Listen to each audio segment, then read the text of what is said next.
Hollywood's golden age built empires on beautiful lies.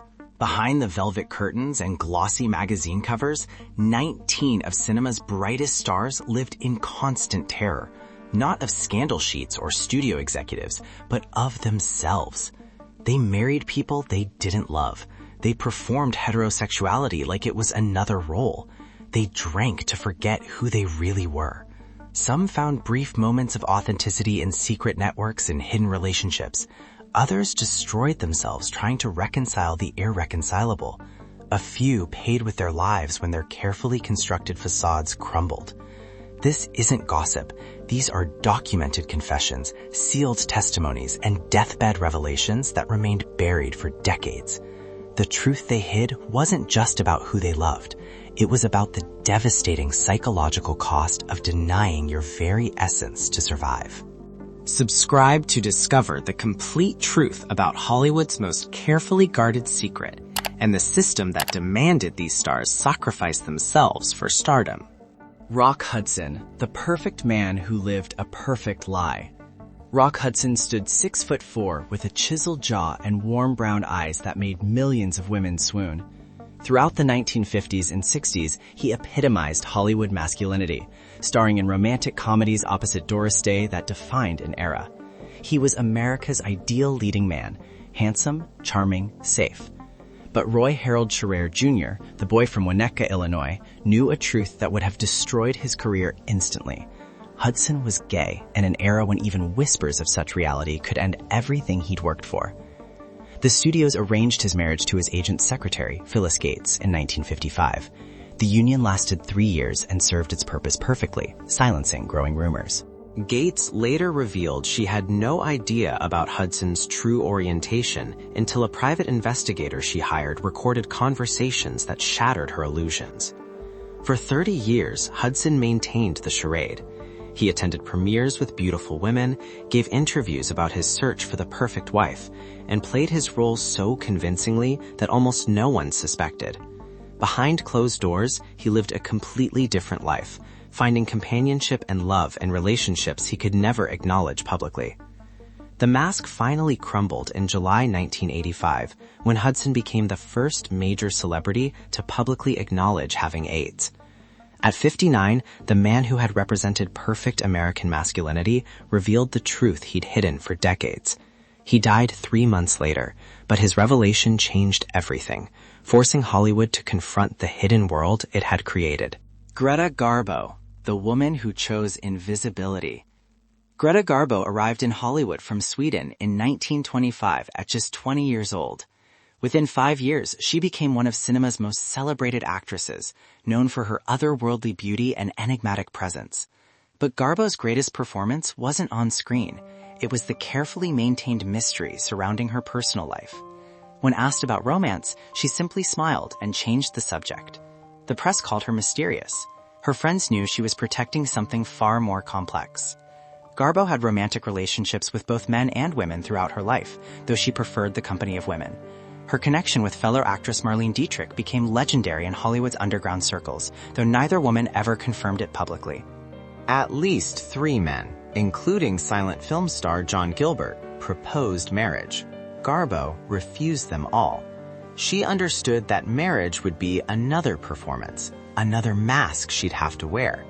Unlike many of her contemporaries, she chose a different path.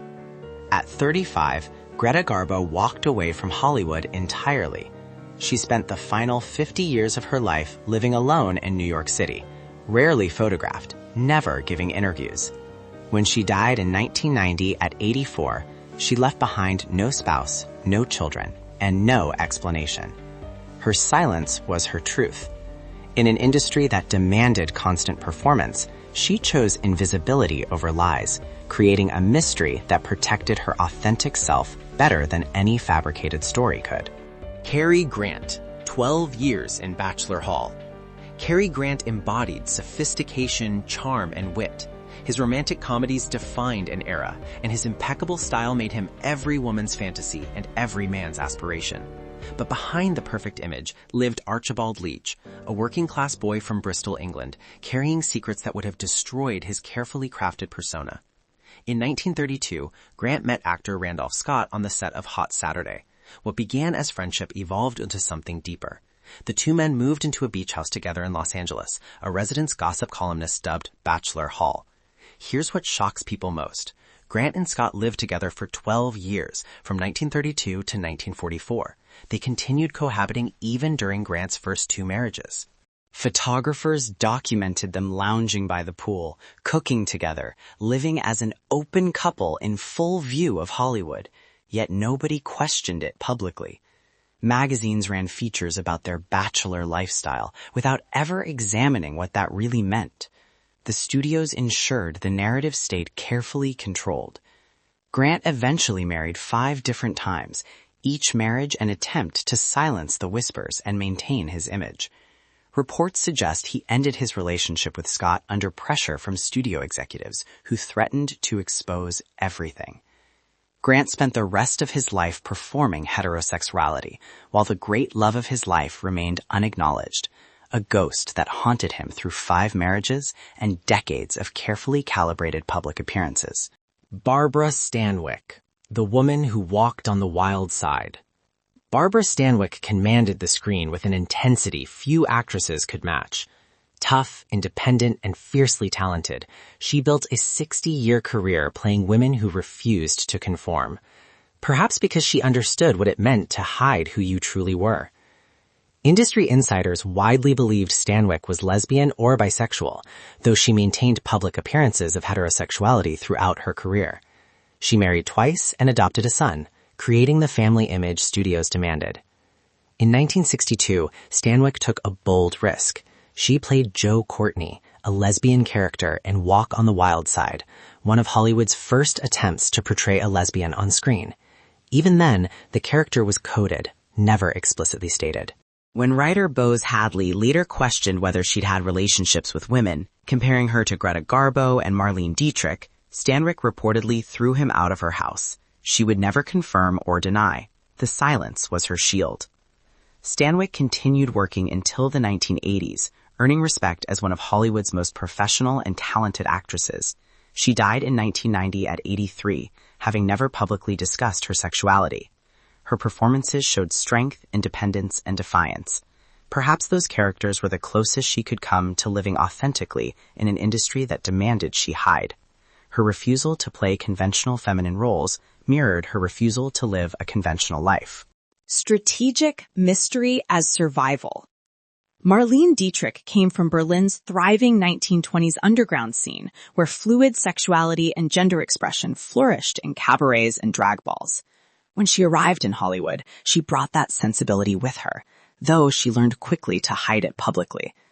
Unlike her peers, Dietrich came remarkably close to living openly bisexual. She had a husband who lived separately with a mistress that Dietrich supported financially. She had relationships with men and women throughout her career, though she discussed them only in private. Dietrich understood something her contemporaries didn't. Strategic mystery could be as protective as complete denial. She never confirmed or denied anything, allowing speculation to swirl while maintaining enough plausible deniability to keep studios satisfied. She wore men's tuxedos, kissed women on screen in Morocco, and cultivated an androgynous image that challenged conventional femininity. But she always stopped just short of explicit confirmation. This approach gave her more freedom than most Golden Age stars ever achieved. She could have relationships with both men and women, dress how she wanted, and maintain her career, all because she understood the power of ambiguity. Dietrich died in 1992 at 90, having lived more authentically than most of her generation. Her strategy proved that sometimes the best way to survive an oppressive system is to confuse it, to become so enigmatic that people can't quite pin you down or destroy you. Montgomery Clift, the sensitive soul who couldn't pretend. Montgomery Clift was different from other Hollywood leading men. Sensitive, introspective, and intensely private, he brought a vulnerable masculinity to the screen that revolutionized acting. His performances in A Place in the Sun and From Here to Eternity revealed depths of emotion most male actors never dared to show. Perhaps because Clift understood emotional complexity personally. He was gay in an industry that demanded heterosexual romance, and unlike many peers, he struggled to maintain the facade. Clift made a crucial decision. He refused to move to Los Angeles. He lived in New York, maintaining privacy that Hollywood's fishbowl environment would never allow. This physical distance gave him space to live more honestly, at least in private. His close relationship with Elizabeth Taylor fascinated the world. People wondered if they'd marry. What they witnessed was genuine love, but not romantic love. Taylor became his closest confidant, one of the few people who fully knew and accepted him. In 1956, everything changed. After leaving a party at Taylor's house, Clift crashed his car, suffering severe facial injuries. The accident left him in chronic pain and led to heavy drinking and substance use.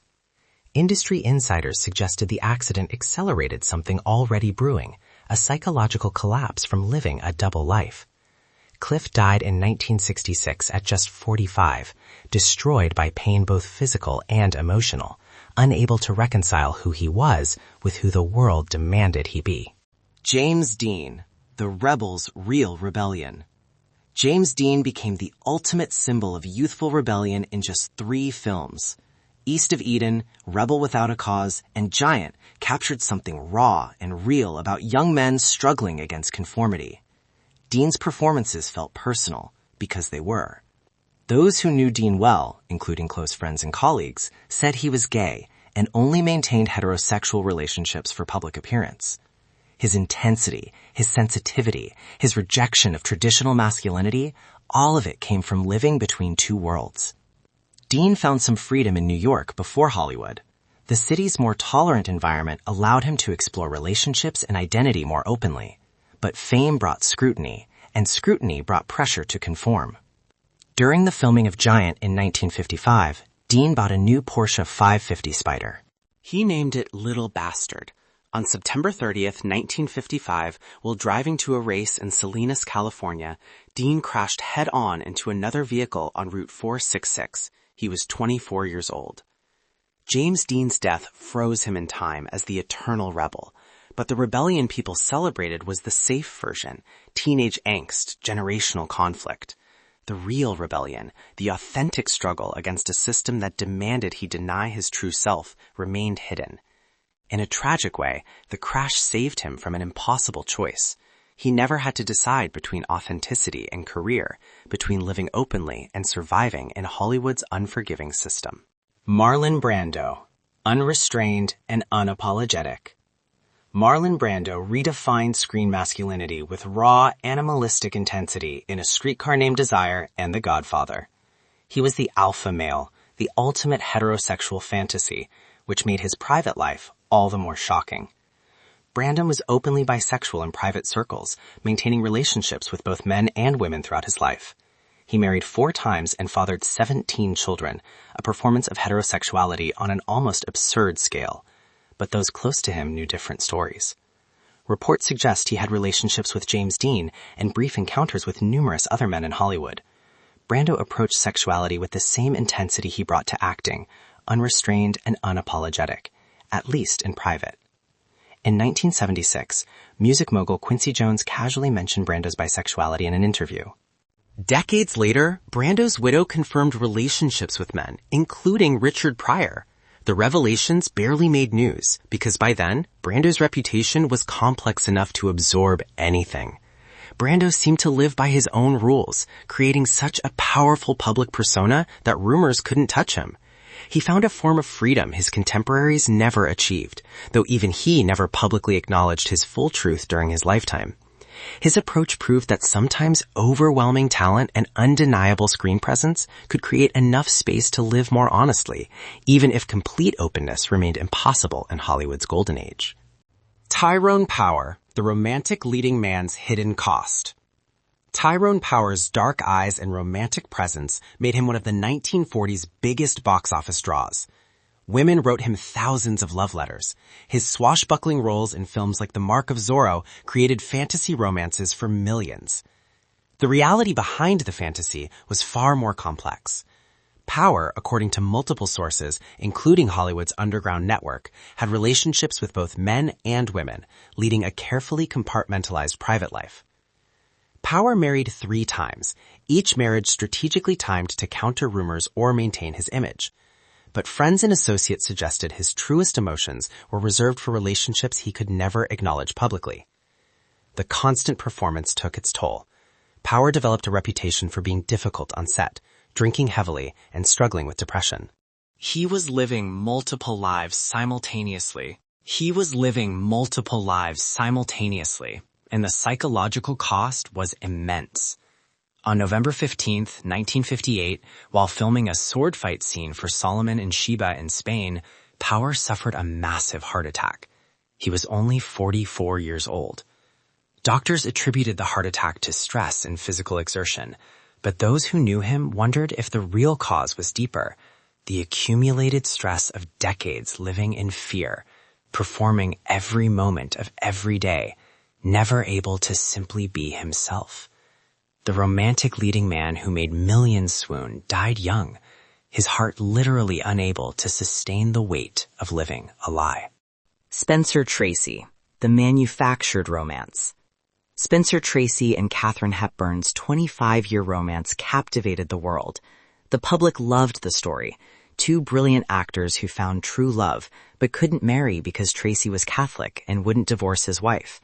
It was beautiful, touching, and according to numerous sources, largely manufactured by the studios. Tracy was married with children, but reports suggest he had numerous relationships with men throughout his career. Hollywood insiders claimed the Tracy Hepburn romance was a carefully constructed cover story that served both their purposes. Tracy needed protection from rumors about his sexuality. Hepburn, independent and unconventional, benefited from association with a respected leading man while maintaining her own autonomy. The arrangement worked perfectly for decades. The public romance gave both of them cover while allowing them to live more authentic private lives. It was one of Hollywood's most successful fabrications, a story so compelling that it overshadowed any speculation about what was really happening behind closed doors. Tracy died in 1967, and Hepburn maintained the romantic narrative for the rest of her life, whether out of loyalty, habit, or because she'd come to believe the story herself. She never publicly contradicted it. The manufactured romance became accepted history, proving that Hollywood's most powerful illusions weren't created on screen, but in carefully controlled publicity that shaped how the world understood its stars. Marilyn Monroe, the sex symbol who preferred women. Marilyn Monroe became the most famous woman in the world playing a role, the breathless blonde, the sex symbol, the object of male desire. Studios marketed her as every man's dream. The tragic irony, with men, Marilyn was performing. With women, she could finally be herself. Multiple sources, including people close to Monroe, suggested she had romantic and intimate relationships with women throughout her life. She reportedly felt more comfortable with female partners, finding emotional safety and physical satisfaction she struggled to experience with men. Monroe had well-documented health issues that made intimate relationships with men physically uncomfortable. But beyond the physical, those close to her suggested she simply connected more deeply with women, though she could never live that truth publicly. Imagine being the world's biggest sex symbol while feeling unable to be authentic in your own intimate life. Monroe married 3 times, had countless publicized affairs with famous men, all while her genuine romantic preferences remained hidden. The emotional toll was catastrophic. Monroe struggled with depression, anxiety, and substance use. She saw therapists multiple times a week. She talked about feeling like she was living inside a persona that had nothing to do with her real self. On August 5, 1962, Marilyn Monroe died at 36 from an overdose ruled as probable suicide. The woman the world thought they knew had never really been seen at all. Joan Crawford, from survival to self-destruction. Joan Crawford clawed her way from poverty to become one of Hollywood's most powerful actresses. Her life story was supposed to be inspirational, the working girl who made it big through sheer determination. But the real story was far more complex. Crawford came from brutal circumstances. Her mother worked in challenging conditions, and her stepfather was reportedly violent. Young Joan learned early that survival meant doing whatever necessary, including relationships she didn't want. When she reached Hollywood, Crawford became known for her intensity, her professionalism, and her multiple marriages. She adopted 4 children when adoption was often used to create a family image studios preferred. Industry insiders and biographers have long suggested Crawford had relationships with both men and women throughout her career, though she never confirmed this publicly. Her aggressive pursuit of male stars may have been partly performance, partly genuine, partly strategic, a complex mixture Crawford herself might not have been able to untangle. Crawford's daughter, Christina, later wrote Mommy Dearest, depicting an abusive, alcoholic mother. While controversy surrounds the memoir's accuracy, it paints a picture of someone deeply troubled, taking out internal pain on those closest to her.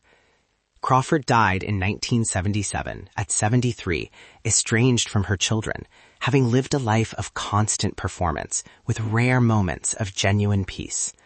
Her story illustrates how survival strategies can become self-destruction when maintained too long. Ramon Novarro, The Price of Secrecy. Ramon Novarro was Hollywood's first Latin lover, a Mexican actor whose exotic appeal and good looks made him a silent film superstar. He was the romantic fantasy for millions of women, playing passionate lovers in epic films throughout the 1920s and 30s.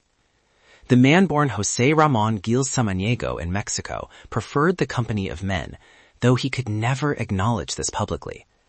Novarro was also devoutly Catholic, creating an impossible internal conflict between his faith, his identity, and his career. This conflict manifested in alcoholism and depression. Novarro turned to drink to cope with the psychological pressure of living a complete lie, while his religious beliefs condemned the very thing he was hiding. As his career declined with the advent of sound films, Novarro became increasingly isolated. He lived alone in his Los Angeles home, occasionally hiring male companions for brief encounters, moments where he could be himself, however fleeting. On the night of October 30th, 1968, 2 brothers came to Novarro's home, pretending to offer companionship. They were actually there to rob him. When 69-year-old Novarro couldn't or wouldn't give the money they believed he had hidden, they tortured him for hours. He died from injuries sustained during the attack. The murder revealed what Novarro had spent his entire life trying to hide. The private life that cost him so much to protect ultimately cost him his life. Charles Laughton, the monster who felt monstrous. Charles Laughton was one of his generation's greatest actors, bringing depth and humanity to characters in films like The Hunchback of Notre Dame and Mutiny on the Bounty. His performances showed profound understanding of outsiders, of people hiding their true selves, perhaps because he understood it personally. Laughton was gay in an era when that truth would have destroyed his career, so he married actress Elsa Lanchester in a union that lasted over 30 years but was reportedly never consummated. Lanchester later wrote about their relationship with honesty and sadness. She loved Laughton as a friend and artistic partner, but acknowledged their marriage was never romantic. It was companionship, protection, and mutual career benefit wrapped in the appearance of heterosexual normalcy. Laughton reportedly sought intimate companionship with men through discreet services, maintaining his secret life with extreme caution. The constant hiding took its toll. He struggled with weight, with drinking, with depression. Yet he continued to work prolifically, channeling his understanding of isolation and difference into performances of remarkable sensitivity. His Quasimodo in Hunchback wasn't just good acting, it was an autobiography, the story of someone who felt monstrous for simply being himself. Laughton died in 1962 at 63, having spent his entire adult life in a performance that never ended. His greatest role wasn't on screen, but the heterosexual husband he played in daily life. Anthony Perkins, Norman Bates's real horror. Anthony Perkins became forever linked with Norman Bates, the disturbed character he played in Psycho. The role brought fame and typecasting, but it also provided perfect cover. If people thought of Perkins as odd or unusual, they attributed it to his most famous character. Perkins married photographer Barry Berenson and had 2 children, maintaining the appearance of conventional family life. Berenson reportedly had no idea about her husband's secret life until near the end. In 1992, Perkins was diagnosed with HIV. He died that same year from AIDS-related complications at 59. According to close friends, only when he became ill did Berenson learn the full truth about the relationships Perkins had hidden throughout their marriage. The revelation devastated her. She had loved him genuinely, raised their children, built a life together, all while he maintained a completely separate existence she knew nothing about. Perkins's story illustrates the cruelty of the closet, not just to those hiding, but to those who loved them. Berenson was collateral damage in a system that demanded Perkins deny his authentic self to maintain his career. The irony is profound. Perkins became famous playing a man with a split personality, living with his mother while harboring dark secrets. His greatest performance wasn't in Psycho. It was the decades-long portrayal of heterosexual normalcy that fooled everyone, including his own wife, until illness made the truth unavoidable. Katharine Hepburn as Rebellion. Katharine Hepburn was Hollywood's ultimate independent woman. She wore pants in an era when women wore dresses. She spoke her mind when women were expected to stay quiet. And she lived exactly how she wanted. Consequences be damned. Hepburn never married after her brief early marriage ended in divorce. She had close relationships with men, including her publicized connection with Spencer Tracy, but industry insiders long suggested she preferred women romantically. What made Hepburn different was her refusal to hide entirely. She didn't publicly announce her sexuality. That would have been career suicide. But she also didn't perform femininity or heterosexuality in the exaggerated way studios demanded from other actresses. Hepburn negotiated power early in her career, giving her freedom other actresses never achieved. She could refuse roles, control her image, and live relatively privately. It wasn't complete freedom, but it was more than most of her contemporaries ever found. Her relationship with Tracy provided useful cover while allowing her to maintain autonomy.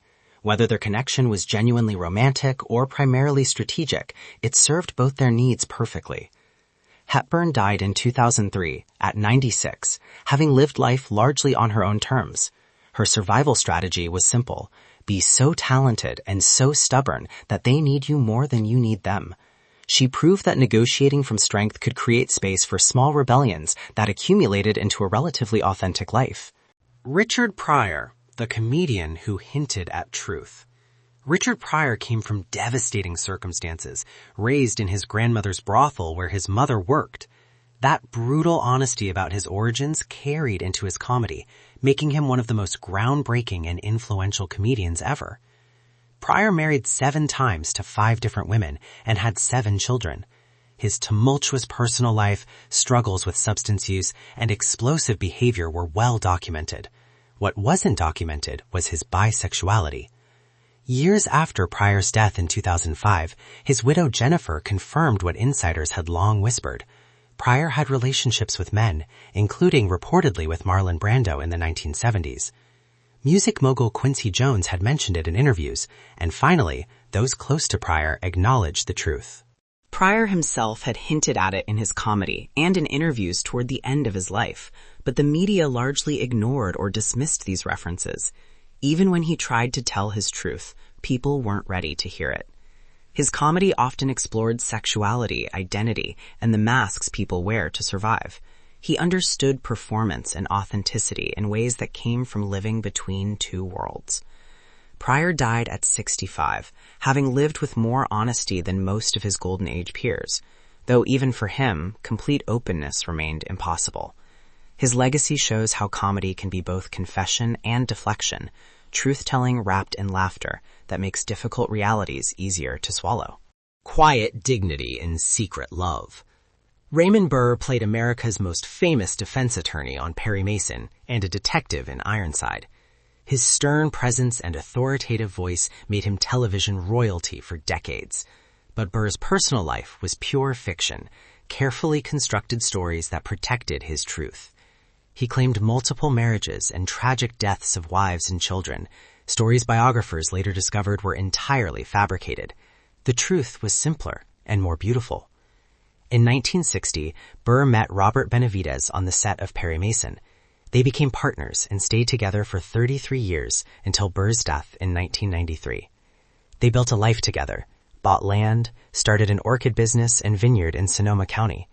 Benavides was listed as Burr's business partner. Privately, they were life partners. Burr never publicly came out, but toward the end of his life, he stopped hiding either. He and Benavides lived openly together, and those who knew them understood the truth. It was a quiet dignity, a small rebellion against a system that demanded lies.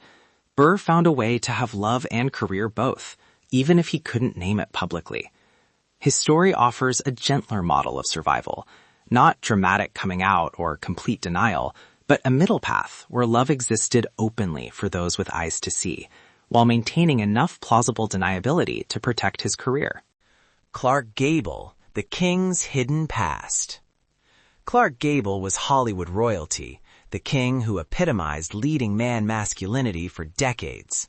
His role as Rhett Butler in Gone with the Wind became iconic, and his reputation as a ladies' man was legendary. But biographer David Brett's controversial book claimed shocking things about Gable's early life in Hollywood, suggesting he engaged in relationships with men for money before becoming famous. The book claimed Gable struggled with these early experiences throughout his life. These claims remain disputed and unverified. Gable married 5 times and had well-documented relationships with numerous actresses. Whether the earlier reports were true, exaggerated, or false, Gable certainly cultivated an aggressively heterosexual image throughout his career. What's documented is Gable's reported discomfort working with openly gay director George Cukor on Gone with the Wind. Gable allegedly worried Cukor knew about his past and had him replaced. Whether protecting reputation or simply personal animosity, Gable wielded his power to control his narrative. He died in 1960 at 59, his king's crown intact, whatever truths lay beneath it, buried. Gable's story, whether the allegations were true or not, illustrates the terror that governed Golden Age Hollywood. Even the king lived in fear that someone might know something, might reveal something, might destroy everything he'd built with a single whispered secret. 19 stars, 19 different survival strategies. But one devastating pattern emerges when examining them together. They didn't fear the public most, didn't fear the studios most. Each of them, in their own way, feared themselves. The self-hatred that came from constant denial, the psychological fracture of living 2 completely separate lives, the internalized shame that no amount of fame or wealth could erase. This wasn't about sexuality. It was about what happens when a system demands people deny fundamental parts of themselves to participate. Rock Hudson died before he could live openly. James Dean died before he had to choose. Marilyn Monroe couldn't escape the prison of being a symbol instead of a person. Ramon Novarro was murdered because of the secret life he'd maintained. Montgomery Clift destroyed himself trying to reconcile the irreconcilable. Some survived by finding small rebellions. Hepburn's independence, Dietrich's strategic mystery, Burr's quiet dignity. Others paid with their mental health, their happiness, or their lives. The cost of the closet wasn't just personal, it was systemic, creating generations of talented artists who could never fully be themselves. Today's world isn't perfect, but actors can live openly without automatic career destruction. Authentic stories can be told. The next generation doesn't have to choose between truth and success. These 19 stars couldn't live their truth, but their stories finally revealed help ensure others won't have to hide the way they did. Share this video and subscribe to honor their memory and continue fighting for a world where no one has to choose between authenticity and survival.